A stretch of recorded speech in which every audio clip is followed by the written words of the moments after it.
Hi everyone, I'm Christina and welcome to the fourth video in our A-level trigonometry series. In this video, we're going to look at proving trigonometric identities. So we've learnt a range of trigonometric identities from previous videos, and I've made a note of them here in purple because we're going to reference them in some of our worked examples. But in this video, we're going to focus on how to actually use these identities to prove that two expressions are equivalent. So let's go through some of the objectives in this video. So our first is to recognize when to use a known trig identity to manipulate and simplify an expression, and then work through a show that identity and transform one side into the other.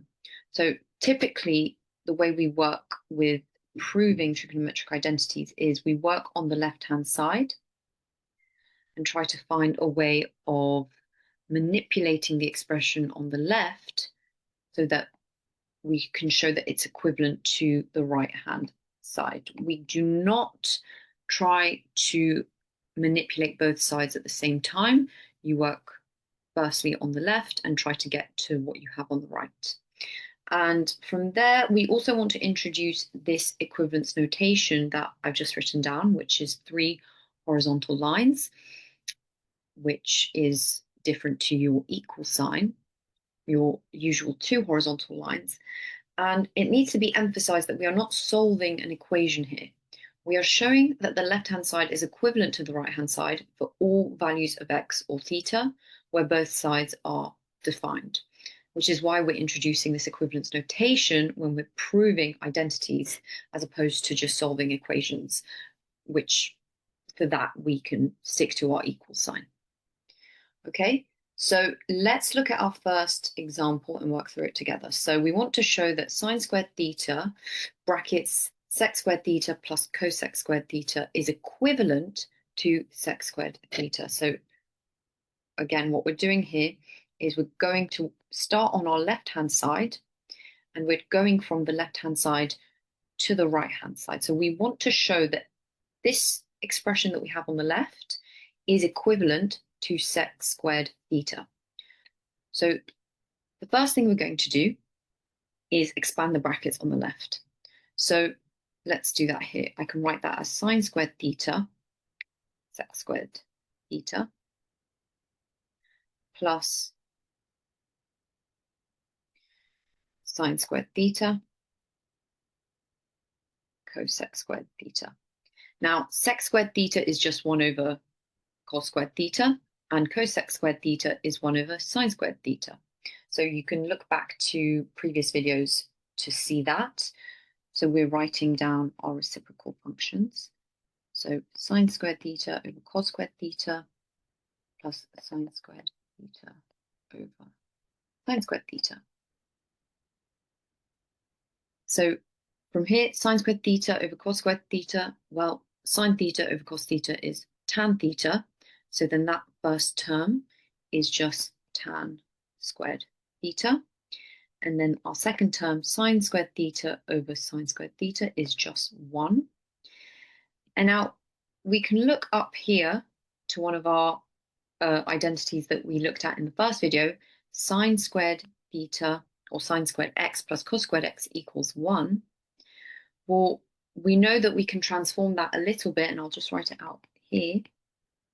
Sine squared x plus cos squared x equals 1. If we divide each term by cos squared x, we get tan squared x plus 1 is equal to 1 over cos squared x, but that's just sec squared x.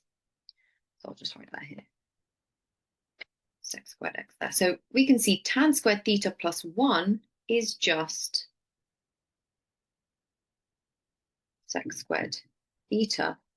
So in fact, we've proven this trigonometric identity here. We've shown that the left-hand side does in fact give us the right-hand side. Okay, so let's move on to our second example here. What we want to do is show that sine of 3 theta is equivalent to 3 sine theta minus 4 sine cubed theta. So again, what we're doing is working from the left-hand side, and we're trying to get to the right-hand side and show that they're equivalent. So for this one, we can rewrite sine 3 theta as sine of 2 theta plus theta. Now, why is this helpful? Because if we look back to our previous identities, we can then use our compound angle formula for sine. So we can use sine of a plus b, where a is theta and b is 2 theta. Or we can do it the other way around, where b is 2 theta and a is theta. And we can then write sine of 2 theta cos of theta plus cos of 2 theta sine of theta. Okay? So let's do that here. So now we're applying our compound angle formula for sine. So we're going to write sine of 2 theta cos theta plus cos of 2 theta sine of theta. But here we can see that we actually get our double angle expressions, the sine of 2 theta and cos of 2 theta. So we can rewrite that again, and we can have a look up here to see which ones we might want to use. So sine of 2x is just 2 sine x cos x. Cos of 2x has a few forms. So let's look at which one would be most appropriate to use here. So we can write sine of 2 theta as 2 sine theta cos theta times cos theta, and then plus, okay, cos 2 theta sine theta. Well, we can see that in our example here, we have sine cube theta and sine theta on the right-hand side. So that tells me that it might be most useful to use the form of cos 2 theta where we have our sine function.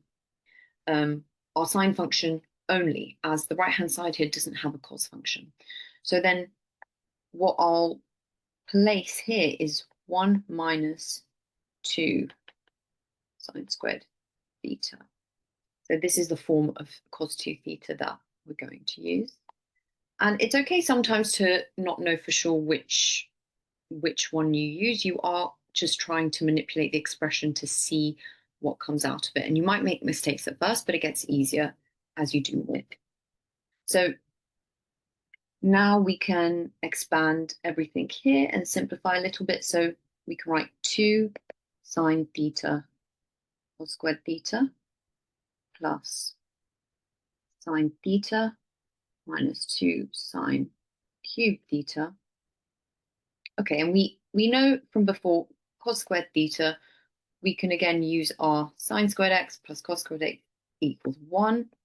So we can rewrite that in terms of sine, 1 minus sine squared theta plus sine theta minus 2 sine cube theta. And I'll just continue here, 2 sine theta minus 2 sine cubed theta plus sine theta minus 2 sine cubed theta. So we're almost there. And that is just equal, okay, collecting like terms, we get 3 sine theta minus 4 sine cubed theta.